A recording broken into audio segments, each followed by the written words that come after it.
name's Eric Knight. I work in the area. And what brought you to this meeting? I've been hearing different things about the community meetings. I wasn't able to meet some of the other meetings, and I was finally glad I was able to make some of these meetings. And what did you think? What do you think about the project? I think it's a great project. I'm glad to have an involvement in it, and I just hope more people come out and find out about it and give their input. Okay, great. Thank you.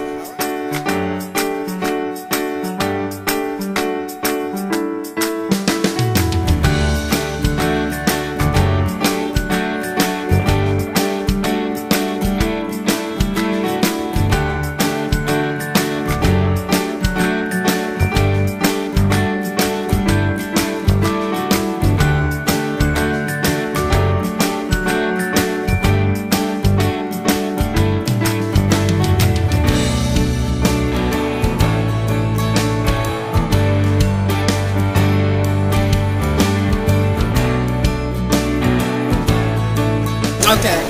What brought me to this meeting is that I was at the original meeting, the first one. I was at the walkability meeting, and I wanted to follow this thing through. Well, not thing, this project through, and I'm finding it interesting and meeting a lot of people, and just curious to see what the outcome is going to be. Great. And what did you like about this particular meeting? Oh, it was fun. I mean, we all interacted, had different opinions. It was just a fun meeting. Okay. And can you tell us your name and where you're from? My name is Denise Pinnell. I am from Masterman School, but I formerly worked at Ben Franklin High School. Okay. Thank you.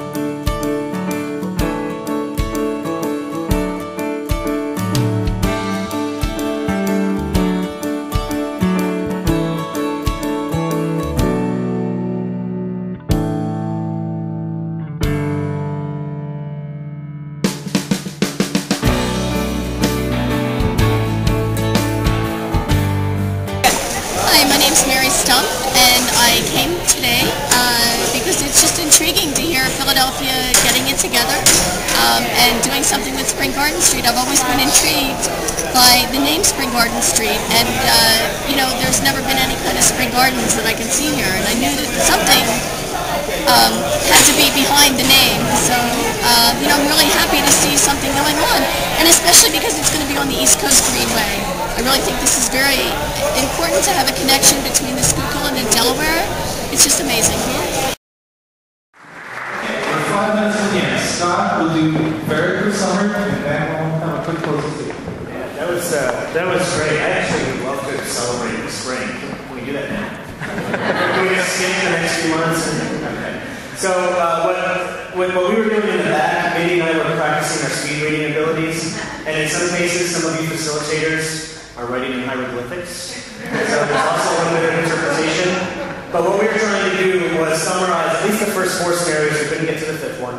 But the general things that kept coming up over and over from each of those scenarios. So I've got 3 slides for you. This is how we were hurriedly typing. So in terms of general comments, the first ones up there in black are really about some just, sort of general comments, concerns, things that have come up, pedestrian lighting. You all have mentioned this, of course. Some comments about the activity on the street, like nightclubs, and the kind of activity that brings late at night. And frankly, more people means better visibility. And that was something that was kind of common to both schemes. The ones in red, they're really talking about some of the clear, sort of defined, these are the things that make a street walkable or balanced. These are the kinds of factors that we would like to see. So, for instance, cohesive in design, it's quiet, it's clean, there's smooth and wide sidewalks. That's something that came up in almost all of the scenarios in one way or another. And then clearly defined bike lanes. There was a number of comments about more small businesses, facade improvements, art, signage, all of the things that sort of support that community development, economic development angle of the project. And then there were some concerns, and that's what's shown in green, some specific concerns that came up with things about the bus stops. Are they big enough to handle multiple buses? What about maintenance and landscape maintenance with either scheme? How would that be handled in the project? And then also sort of the stop and starting in terms of, as a bicycler. Are there too many intersections? Can we find ways to speed up the cycling or slow them down? There's clearly things that were talked about in all of the groups. We also tried to summarize some of the strengths and weaknesses of each as you all kind of put them out on the pages. I'm not going to have you read all of them, but from our standpoint, there were a clear set of things that were discussed, and it's sort of on the one hand and on the other hand.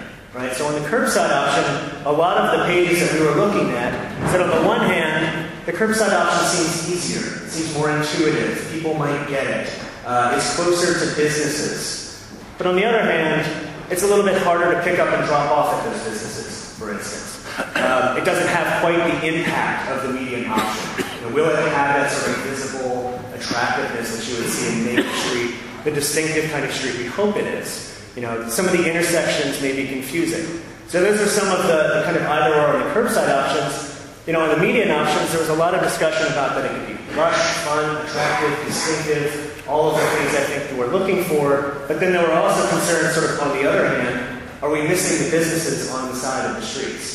If you see a business as you're on the median, you have to go to the end of the street and then wrap back around. That was something that someone had already said in one of their report backs. So clearly, I think, although one group clearly took a vote, how many groups took a vote, out of curiosity?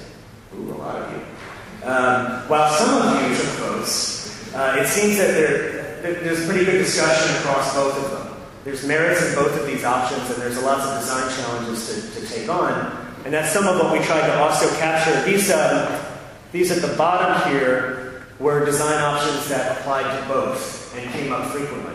So things like public art, pedestrian lighting, bike parking and signage, educational programs both for cyclists and motorists, regardless of the option, because we're changing how the street functions.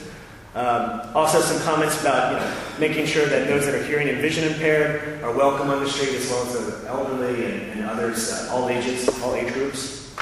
There were some specific design changes suggested for the curbside option. Things like raised crosswalks, certainly wider sidewalks. Someone suggested wider sidewalks, maybe even getting rid of the median in that option so that we could expand the sidewalks. There were suggestions about painting the bike lanes green, consolidating bus stops so that we could reduce some of the parking impact on the curbside option. And then for the median greenway, there were some thoughts about making the median path just for bikes. There was, I think, some alternative visions that said, what if it wasn't just for bikes? And then there was more landscaping in the median. Eliminating left turns came up frequently in a lot of the sheets. I didn't put down some of the things that we also saw. There were suggestions about creating a bid along Spring Garden in terms of maintenance and handling it. There was something about equestrian patrols. Did we hear that right? Equestrian patrols. So we'll make sure we do a very thorough autopsy of all of what was said tonight and incorporate that into the website and the visioning. No one said anything about pancake and eggs. I'm very disappointed.